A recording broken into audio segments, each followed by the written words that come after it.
Hey, it's Caleb. If you like this video, be sure to subscribe. Hey everybody, welcome back. This video will be a summary of all of the relationship garbage that we learned, and basically this video is just going to be like all of it in one, and it's going to be awesome, and it's going to make a whole lot more sense after this. So the very first thing that you need to realize when it comes to relationships is that there's not always a defined relationship for every circumstance, and it's sometimes it's something that you have to decide on your own. So in my old database design series, which if you want to check that out, just go to my YouTube channel, a lot of people were confused about, okay, is a student to class, is that a one-to-one or one-to-many or a many-to-many relationship? Well, that's something that you're actually going to have to decide on your own sometimes. So you have to think logically about the application of the relationship. So let's think of the example of a class and a professor. What kind of relationship is that? I don't know. Let's try to find out. So we have the class, and then we have the professor. People would ask me, like, okay, what kind of relationship is this? Well, it depends on the application. It can literally be all three. It just depends on what you need for your application. If it's a one-to-one relationship, that means a class can be taught by one professor, and a professor can teach one class. If it's a one-to-many relationship, that means either a class can be taught by one professor, and a professor can teach many classes, or the opposite, a class can be taught by many professors, but a professor can teach only one class. Or it can be a many-to-many relationship. A professor can teach multiple classes that can be taught by multiple professors. So it depends on the college, because some colleges are going to allow a class to be taught by multiple professors. Other colleges are not going to allow that. So that depends on the application of the database. If I'm building a database for a college that does allow multiple professors for a class, that means it's a many-to-many relationship, because many professors teach many classes. Many classes are taught by many professors. Right, so when it comes to designing one-to-one, one-to-many, and many-to-many, I'll show you how to do all three of those for a class to professor. Alright, so if we have one-to-one, we could have, for example, we could have the professor, right? We could have a professor table. I don't even know how to spell. We'll just put prof. I don't know if there's two F's. I don't know. Who cares? Professor table, right? If it's a one-to-one relationship, we could have the professor ID, the name of the professor, and then we could have a class. That's the class that they teach, and it's the only class that they teach. That class is only taught by that professor. That's how you store a one-to-one relationship. And typically you're not going to do that with another entity.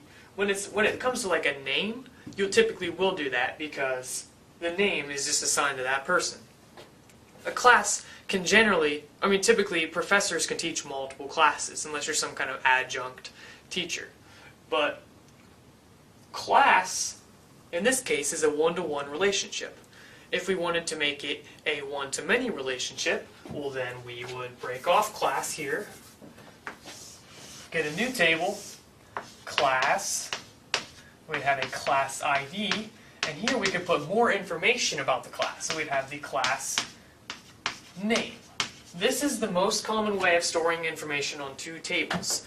You very rarely store a one-to-one relationship over multiple tables, but it is possible. We talked about that earlier.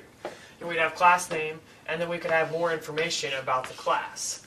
And then we have a foreign key, class ID. That would make this the parent because class ID points to class ID.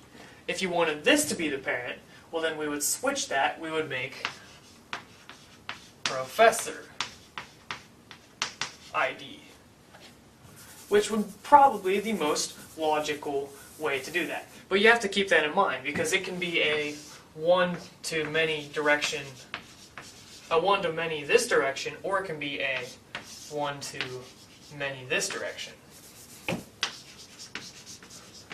And obviously, typically the class is going to be the many side because a class can be taught by a professor can teach multiple classes. That means the professor is on the one side, the many is the class, which means we need to give the professor ID on this side. So the prof ID is a foreign key referencing the prof ID in the professor's table. That is how you draw a one-to-many relationship this direction, one-to-many, parent-child. Now, if we wanted to make that a many-to-many relationship, we would actually have to break this up even farther into 3 tables.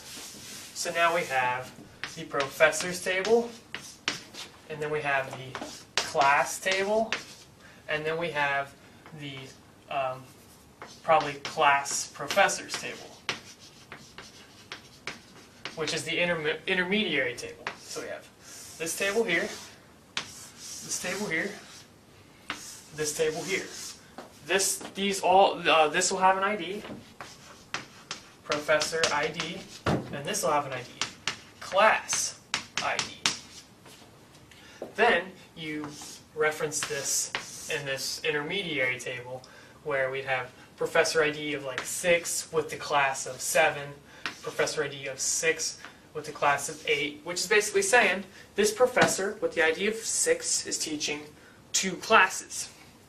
Now, when it comes to IDs for this table, this whole thing can be an ID in itself, or if you want, you can give it a new ID to say class professor ID. And that's kind of unrelated, so that's pretty much, we'll get into that later, but that is pretty much the sum of designing relationships. One-to-one is typically in one table, one-to-many is 2 tables with the child having a foreign key pointing to the parent, and then a many-to-many has two parents with the intermediary being the child pointing back to both of the parents. Hopefully that is all crystal clear and awesome, because now you literally know how to design every binary relationship in database design. And by binary, I mean a relationship between 2 tables. So you can have a binary relationship, which we talked about. There's one-to-one over 2 tables, there's one-to-many over 2 tables, and there's many-to-many over 2 tables logically. But then we have to break those up into the best way to store those in a database. But this is basically binary because we're talking about 2 entities, a class and a professor, a student and a class. You can have relationships between multiple tables, but that is something, multiple entities, but that is something we will have to address in a future video. So yeah, glad you got to understand all that, so thank you for watching, and I will see you in the next video where we will be diving into, I believe, keys. So yeah, that's going to be sweet, so I will see you then. Subscribe.